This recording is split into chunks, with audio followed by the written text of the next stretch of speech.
Bon bah écoute, salut Antoine. Salut. Merci d'avoir accepté de me présenter ta voiture et de me la faire découvrir, hein. On se connaissait depuis un petit moment, même si on se voit pas très souvent, et pourtant on n'habite pas non plus super loin de l'autre. Et on s'est dit bah là il fait beau, c'est l'occasion de... Et je vais te laisser la présenter. Ok, merci à toi. En tout cas voilà, c'est une Chevrolet Camaro de 2017. Donc c'est une SS1LE.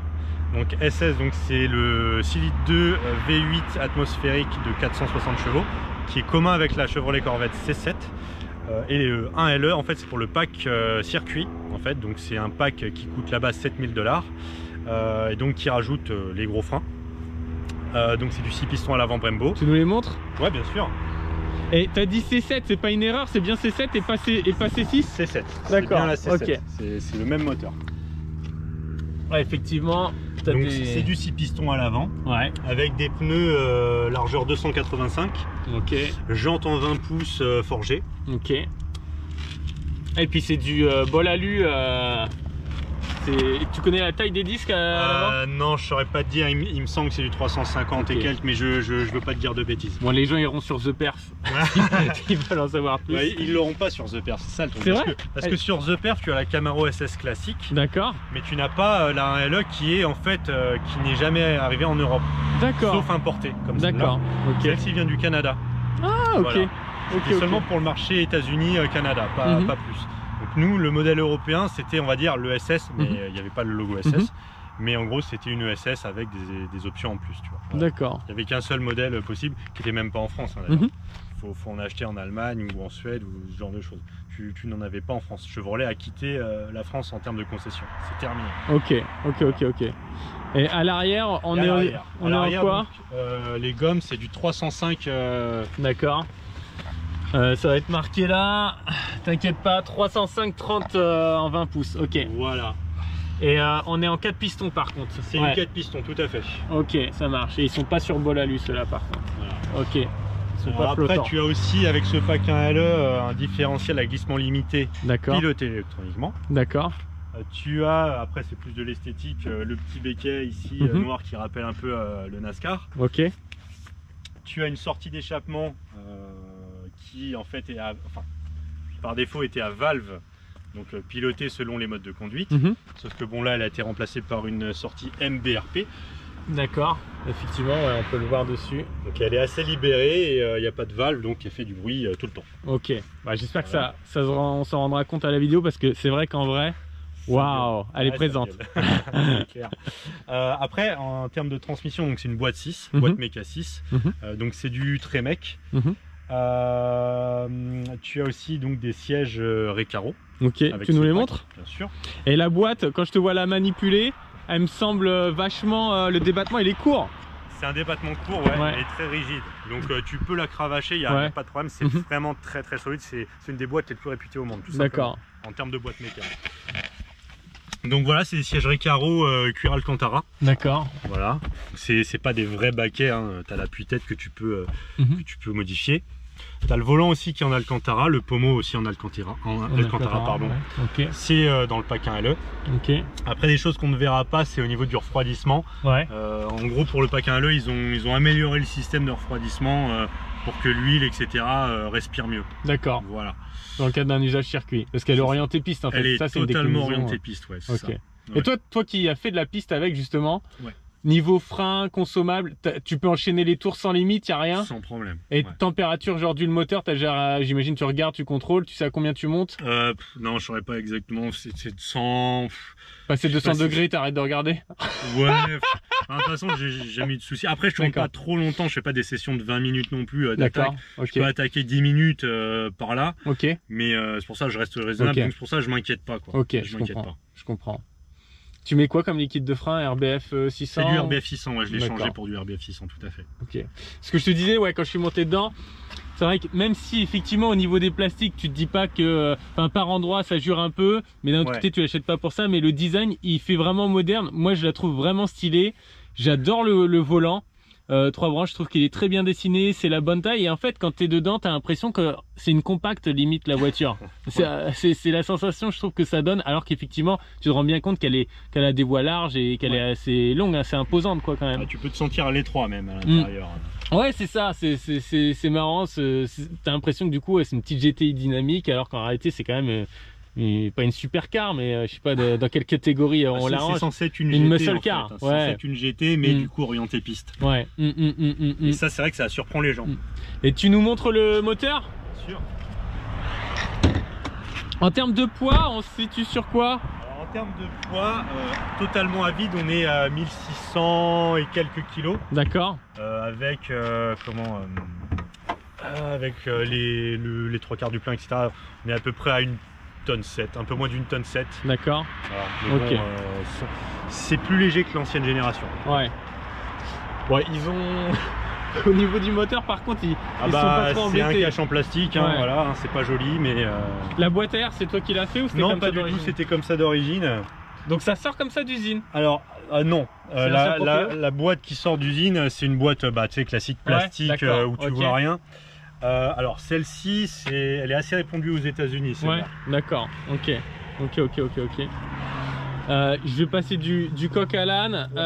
En termes de suspension, du coup, tu sais ce que c'est d'origine dessus? Je sais juste que c'est des suspensions pilotées. D'accord. Ça fait aussi partie du pack 1L. Ouais. Il y a tellement de choses dedans parce que bon, c'est 7 000 $, mais t'en as pour ton argent net. D'accord. Donc ouais, des suspensions pilotées, donc selon le mode de conduite, ça sera permis, etc. Ah, écoute, franchement, c'est clair qu'elle en impose. Hein. Donc là, la tienne, elle est reprog stage 1 éthanol, c'est ça? C'est ça, ouais. On peut dire que c'est un stage 1 éthanol. À la base, on me l'avait vendu en me disant non, enfin le garage qui me l'a vendu en me disant non, il n'y a pas de gain de puissance. J'ai été voir leur programmateur en question, il me dit que tu gagnes quand même 20 chevaux. D'accord. Quoi qu'il arrive. Voilà, donc ça, plus la boîte à air, plus le silencieux arrière, ça ajoute quelques chevaux. Sachant que ça ne sort pas les chevaux d'origine. D'accord. Je l'estime autour de 470 chevaux. D'accord. Il faudrait que je la passe au bon un jour. D'origine, eux, ils l'annoncent à combien? Alors après, c'est là où il y a divergence entre les mesures. C'est que selon les pays, ils ont des normes différentes. Sur certains sites, c'est 455. Sur d'autres, 460. Sur d'autres, un peu plus de 460. Donc, moi, je dis 460, je suis au milieu. D'accord. Ouais. Et en termes de coupe, ça doit être à peu près du même ordre dans 617 les 4... Newton. Ah, 617. Ah ouais, 617. C'est solide, 617. Bon, et donc là, ça fait à peu près 1 an et demi que tu l'as, c'est ça? Un petit peu moins d'1 an et demi, ouais, tout à fait. Ouais. Ok, le feedback que tu peux nous faire là avec le recul? Alors déjà, je regrette pas du tout. Ouais. Franchement, c'est une voiture géniale. Autant elle consomme pas mal vu que c'est de l'éthanol, enfin pas mal, je suis à 16 litres et demi, sachant que j'ai fait donc 2 sorties circuit plus une sortie drag race sur toute une après-midi. Le réservoir fait 72 litres, donc t'as pas besoin de t'arrêter tous les 250 km quoi. Tu peux partir en vacances avec, tu peux faire 500 bornes avec. Tu nous montres le coffre en même temps que tu parles. Donc ouais, autonomie, donc ça c'est chouette ce que tu disais. Voiture, en fait, ce que je veux dire, c'est que c'est une voiture qui, alors pas forcément pour tous les jours, vu son gabarit, il n'est pas adapté à la ville vraiment. Enfin, en tout cas, il ne faut pas aller à Paris avec, clairement pas. Mais tu peux quand même voilà, partir en vacances. Tu peux l'utiliser tranquillement, quasiment tous les jours, quoi, si tu veux. Donc en fait, l'ouverture du coffre est étroite, mais profond. C'est profond, ouais. On s'en rend pas. À mon avis, à la caméra, on va pas trop le voir. Ouais, je sais pas si on verra ma main, mais tu vois. Je pense que mettez des likes hein, si vous avez aimé sa main. T'as 260 litres. C'est le volume qu'avait ma Focus RS M3. D'accord. Et qu'est-ce qui a fait que tu sois passé du coup d'une Focus à ça? Parce que ça n'a rien à voir. Raconte-nous un peu la genèse du truc. Le truc, c'est j'adorais ma Ford Focus RS. Franchement, c'est une voiture que je trouve géniale. Elle était un peu préparée en plus, je crois. Elle était un peu préparée, elle était en stage 1+. En gros, elle faisait quasiment 400 chevaux. Donc elle avançait quand même pas mal. Les 4 roues motrices, la gueule qu'elle avait, c'était une voiture pratique aussi parce que c'est une 5 portes, bon t'avais quand même un coffre, tu partais en vacances avec, pareil. Mais je trouve qu'il lui manquait quand même un truc et c'était un moteur plus noble. Donc ça je l'ai dit dans une de mes vidéos, c'était vraiment et ça plus l'angle de braquage qui était pourri. Soit dit en passant, elle a un angle de braquage meilleur que la Focus RS, c'est étonnant. Mais ouais, il me fallait autre chose qu'un 4 cylindres parce que j'avais un ami qui m'avait fait essayer donc une Corvette C7 avec le même moteur et je suis tombé totalement amoureux de la sonorité et puis le ressenti au volant, les coups de gaz, tout ça. J'ai trouvé ça incroyable. La boîte de vitesse aussi. parce que je voulais absolument une boîte méca. Et donc pour moi c'était ce modèle là quoi. Donc ok, t'avais hésité avec aucune autre? Si, je t'avoue que alors le problème de celle-là, c'est vu qu'elle se trouve pas en France ou très difficilement, je me disais soit faut que je la fasse importer, mais tu sais, t'as la paperasse et tout, faut la faire homologuer, etc. C'est prise de tête. Voilà, j'avais un peu peur, j'étais pas sûr de moi. T'avais la Mustang GT avec le pack perf, mais tous ceux que j'ai interrogés sur les groupes Facebook, ils m'ont dit venant d'une Focus RS MK3, ne va pas sur une Mustang GT, tu vas te faire chier. Je dis, vous êtes sûr, même avec un pack perf, tout ça, machin, ils m'ont dit non, c'est pas pour toi. Bon bah du coup Mustang GT, j'ai dit exit. Après tu avais la Shelby GT 350, sauf que ça coûte beaucoup trop cher pour moi. C'est au moins 85 000 € à peu près. Oui, toi t'es pauvre, il faut qu'on le rappelle, toi t'es pauvre. Exactement, moi je suis pauvre. On en parlait tout à l'heure, t'es pas millionnaire. La YouTube monnaie n'a pas fait ses preuves. La CAF me connaît très bien. Et c'est la crise en ce moment, donc t'as dû te rabattre là-dessus. Totalement, ouais. Donc effectivement, ouais, je me suis rabattu là-dessus. Alors après, il y avait effectivement la BMW M2 que je convoitais aussi. Mais je me dis, j'adore la M2. Mais l'image que ça envoie, c'est pas du tout la même. Une BMW M2, enfin une BMW en général, c'est vraiment un peu l'image. C'est connoté. Un peu connoté du mec qui va faire n'importe quoi sur la route, c'est un peu le kéké, tu vois. Pas forcément, hein, je veux pas généraliser, hein, bien sûr, il y a des gens très bien qui ont des BM, mais c'était pas ma personnalité, si tu veux. Et puis c'est plus commun aussi. C'est un peu plus commun, t'en vois beaucoup plus que les Camaro. Voilà. Ah bah ça... Parce que ça, celle-là, tu risques pas d'en croiser demain. Non. Ni après-demain, ni... Parce qu'en Ile-de-France, ça se trouve, il y en a peut-être une ou deux, pas plus, quoi. En France, j'estime qu'il n'y en a pas plus de 30, quoi. Ouais, ça fait vraiment peu. Ouais. Et tout à l'heure, là, du coup, tu nous parlais de Drag Race et de la GT 350. Bon bah du coup il y a Alex avec qui tu as eu l'occasion de tirer. Donc pour ceux qui n'auraient pas vu la vidéo, je te laisse faire le débrief. Le débrief c'est très simple, jusqu'à 220 km/h on est pareil, les performances sont exactement pareilles, on est vraiment côte à côte. Quand on part vraiment au même moment, on est vraiment côte à côte. Après le problème de celle-là, c'est que le cinquième rapport est long, qui fait que ça tue la puissance, et c'est là où il va commencer à passer devant petit à petit, tu vois. Mais sinon c'est exactement pareil. Après, ce que tu me disais tout à l'heure, le régulateur, c'est un rupteur que tu as dessus, il est à 6500 tours minute. Est-ce que le fait de le décaler, tu vois, un peu plus haut, ça te permettrait pas, quand tu es en fond de 4 et que tu passes la 5, de raccrocher en étant un régime plus élevé et de moins avoir ce coup effectivement de ralentissement? C'est possible, il faudrait que je demande. Ça peut éventuellement un préparateur, il faudrait que je demande. Mais du coup, en conclusion, par rapport à la GT 350, pour un budget quand même nettement moindre, tu as un véhicule qui permet de te distinguer, d'avoir des perfs à peu près comparables. Après, c'est un tempérament moteur, un esprit, une philosophie différente, puisque l'autre il prend 8000 tours minute, si je dis pas de bêtises. Là, tu prends 6005. Bon, par contre, tu as un moteur qui est plus plein parce que tu as plus de cylindrée, tu as 6 litres 2. C'est différent, mais de toute façon, tu vas la démarrer. Mais déjà, le démarrage à froid dans ton garage, putain, vaut mieux bien s'entendre avec ses voisins, parce que j'avoue, c'est quelque chose. Si tu aimes les voitures, tu peux que tomber amoureux.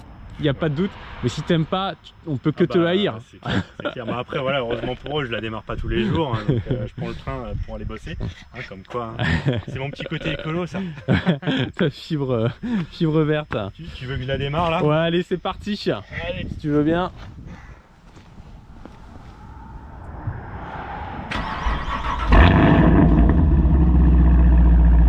Ah ouais, j'espère qu'on va s'en rendre compte à la caméra, mais c'est très difficile les prises sonores, mais en fait tu le sens même physiquement, quoi. C'est des ondes, c'est quelque chose.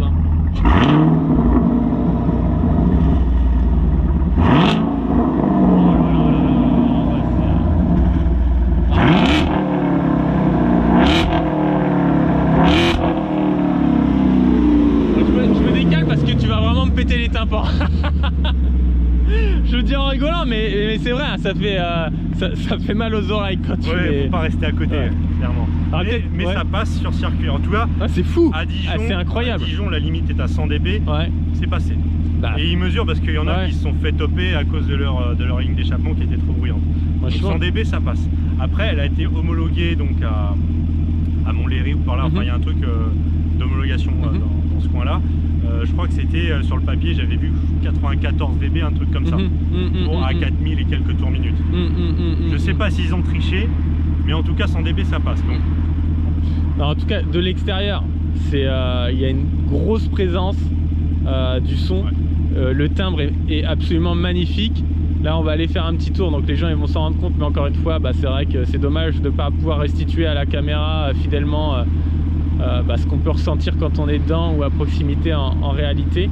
Mais je m'attendais à quelque chose et c'est pour ça que je voulais que tu m'emmènes. C'est rien qu'en vidéo, déjà ça me faisait rêver, je me disais ah ouais c'est beau, la mélodie est incroyable, mais à essayer en vrai c'est encore autre chose et je comprends le coup de cœur et l'envie qui t'ont poussé à en faire l'acquisition. Et c'est ce qu'on se disait, après ça quoi acheter, c'est dur, c'est compliqué, c'est dur parce que le budget il explose en fait. Si tu veux un truc mieux que ça, le budget il explose.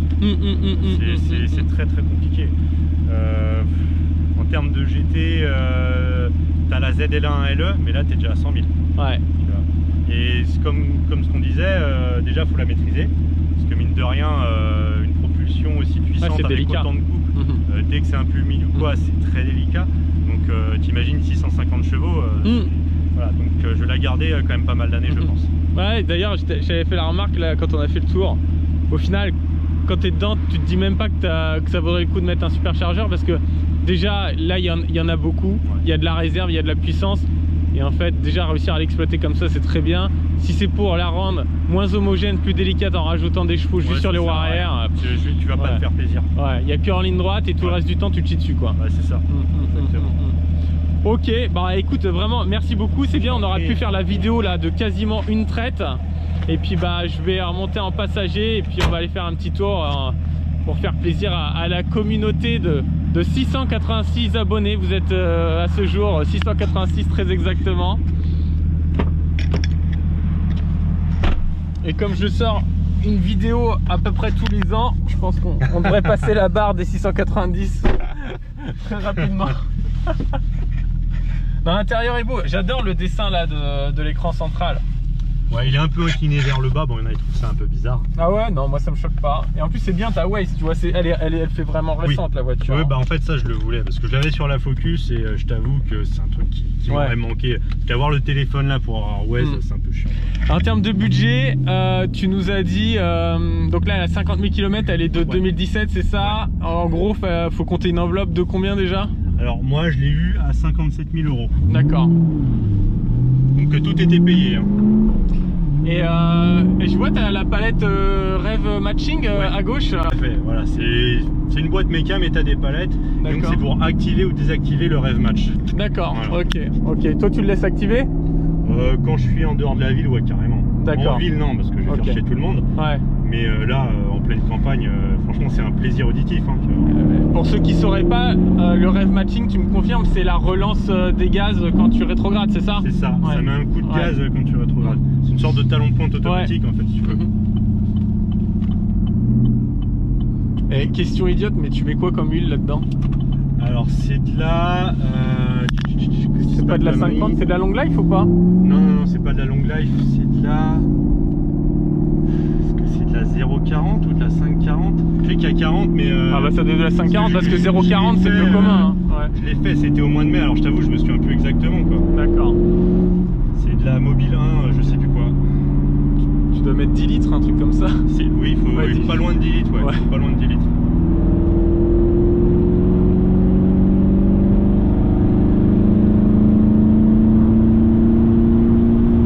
En fait, ce qui est incroyable, c'est que à chaque niveau de régime, t'as un timbre qui évolue, qui est différent.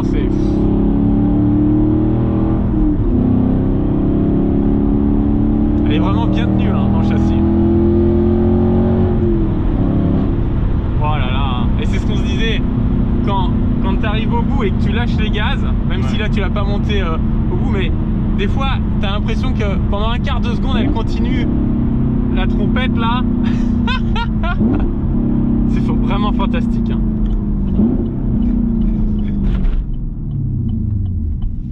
Bien sûr, on respecte le code de la route. Absolument.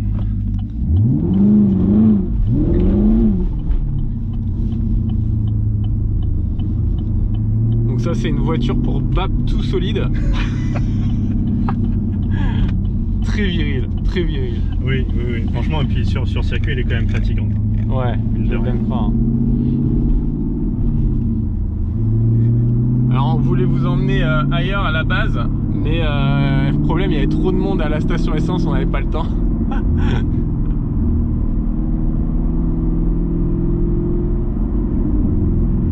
On va prendre peut-être pas le... Je l'ai vu passer tout à l'heure, la Brera. Ouais, sympa. Très jolie, très jolie. J'aime beaucoup.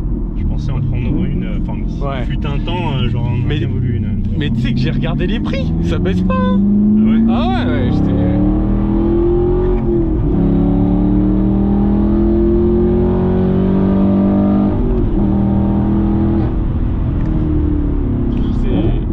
Franchement, ça pousse bien, ouais. C'est présent, c'est sportif, c'est une voiture à sensation.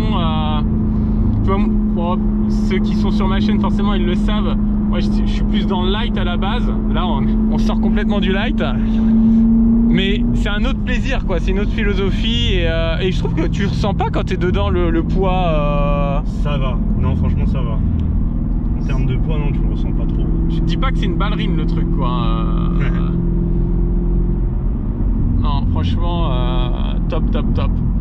Bon, écoute, je pense que je vais terminer la vidéo là. On est à quasiment 22 minutes. En une traite, on fait un hack-ram, mais beaucoup plus long là. Mais c'est les formats les plus simples. Il n'y a pas de montage à faire, c'est mes préférés. Pour le peu de vues qu'on va faire, de toute façon, ça sert à rien de s'embêter plus. J'espère que ça aura plu à tout le monde. Allez, un dernier rêve matching pour la commu, voilà. Et puis si vous avez apprécié, mettez des likes. Si vous n'avez pas apprécié, mettez quand même un like pour donner de la force. J'aime bien utiliser tous les mots-clés là de YouTube. Allez, dernière Axel et on coupe.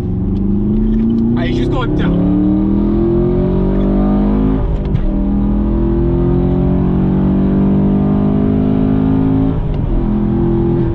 Fantastique.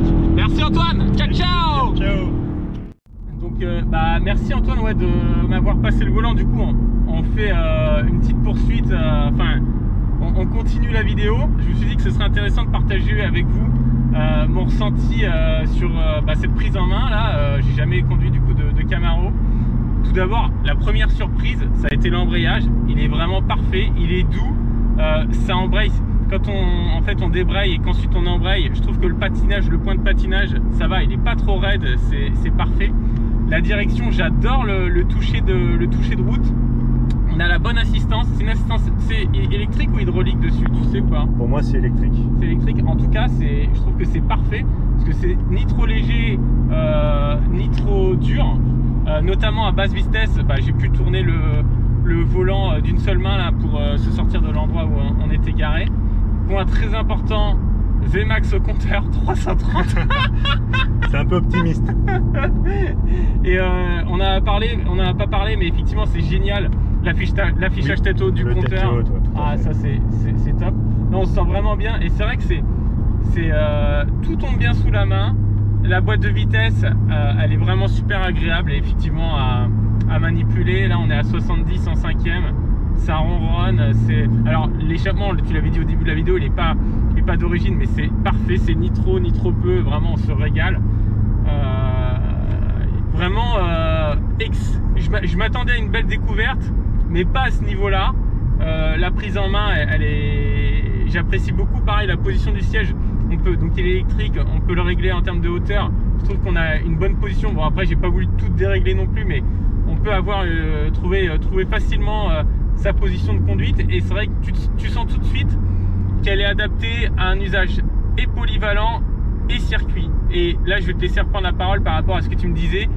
Il y a différents modes de conduite, donc là on est en mode sport et on l'a laissé comme ça, mais je vais te laisser développer cette partie là. Alors effectivement, après tu as un mode normal, donc les suspensions c'est pour les routes bosselées on va dire. Je l'utilise quasiment jamais, sauf quand c'est vraiment trop bosselé. Après tu as un mode neige verglas. Pareil, hein, pour le moment, de toute façon s'il neige je la sors pas, c'est simple. Puis après tu as un mode track, donc que je mets sur circuit. Mais après tu as des sous-modes, donc les sous-modes ils sont pour le mode track uniquement. Et donc tu as je crois c'est 4 ou 5 sous-modes, un truc comme ça. Donc tu as un truc sec, un truc humide, t'en as 3 autres qui en fait managent l'ESP, qui soit plus ou moins agressif en fait sur sa réponse. Mais en gros le mode le plus agressif, il est totalement déconnecté quoi. Et ça je l'ai jamais encore fait. Ok. Pareil, la réactivité de la pédale d'accélérateur, elle est parfaite. Le calibrage, je trouve qu'il est parfait. En fait, tout est parfait. Le toucher des freins, eh ben, en fait, c'est là que tu vois que c'est des vrais freins de sportive. Ils sont pas trop assistés. T'as pas une attaque directement où à peine tu lâches la pédale et t'as l'avant qui plonge. Absolument. Là, il faut que tu appuies dessus. Faut mettre le pied. Ouais, faut mettre le pied dessus. Et du coup, sur circuit, ça doit être parfait parce que du coup, tu gagnes en précision. Tu sais où t'en es. Non, franchement, pour le prix, tu dis c'est le combo parfait. Tu as l'exclusivité de pas en croiser tous les jours. Tu as le feulement du V8 6 litres 2. L'intérieur, elle est bien équipée. C'est une voiture récente. Tu as Waze, tu as tout. Il te manquait que, c'est ce que tu expliquais, le radar de recul. Tu as la caméra de recul, mais il n'y a pas le radar de recul. Il est arrivé après coup. Mais bon, tu l'as rajouté toi. Non, super produit. Tu dis pour le prix, c'est Disney, Disney tous les jours cette voiture. Hein. Après, je reconnais. La limite du truc, c'est que tu peux pas l'utiliser enfin, tu peux l'utiliser, mais en daily, c'est pas ce qui est le plus adapté. Mais c'est vrai qu'en voiture du week-end. Oh là là. Putain. Non, elle est fantastique. Fantastique. En fait, t'as qu'une envie à chaque fois, c'est de lécher la pédale de l'accélérateur. Et il manque un truc. C'est ce qui manque. Des retours à l'échappement. On n'a pas parlé. Mais c'est vrai que s'il y avait des retours à l'échappement, en fait, ça terminerait l'expérience. C'est vrai qu'à haute vitesse, t'en as pas. Après, il faut avoir les vitres baissées, mais à faible vitesse, quand tu lâches l'accélérateur, t'as le glou-glou en fait. T'as une sorte de glou-glou à l'échappement, tu vois. Et ça, c'est vraiment sympa aussi. Ok. Mais pas à haute vitesse. Bon, après, peut-être avec une carto, ça se rajoute, mais bon. Après, tu vois, ça fait 1 heure qu'on est dedans, c'est seulement maintenant que j'y pense. Donc, parce que après, réellement, ça manque pas. Voilà, ça manque pas, tout à fait. Ok, bon bah écoute, super, merci. Je pense que là, on aura dit vraiment toutes les choses importantes. On parlait effectivement du fait que tu aurais pu développer la partie import, puisque tu t'étais posé la question, mais la vidéo, elle va être interminable. Je te laisserai en faire une sur ta chaîne. De toute façon, je mettrai le lien de ta chaîne sous la vidéo. Inch'Allah, en espérant qu'on fasse des vues. Allez, ciao la communauté. Ciao. Et merci les haters pour les pouces.